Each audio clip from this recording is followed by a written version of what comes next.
Welcome back, everyone. This is part 14 of the Tiburon build series. This is what we're going to be installing today.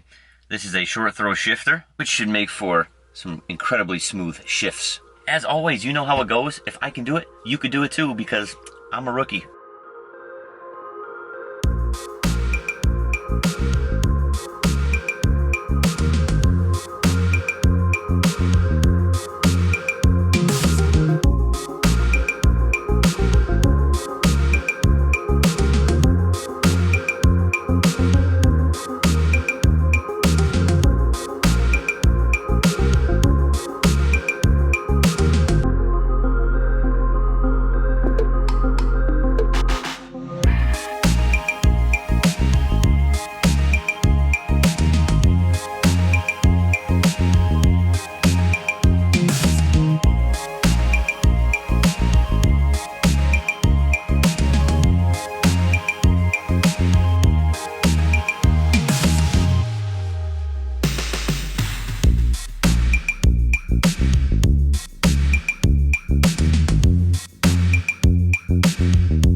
Alright, well there you have it. That was a very simple and straightforward process.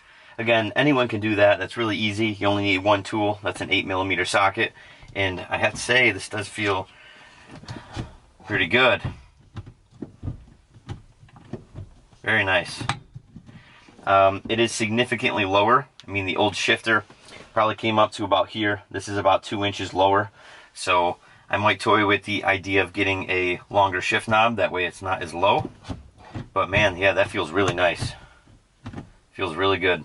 Well, that's going to conclude this part of the build series. I'm going to be really anxious for the rest of winter until I can take this thing out and see what this feels like. But until then, stay tuned because I got some really special things coming. Thank you guys so much for watching. I'll see you guys in the next one.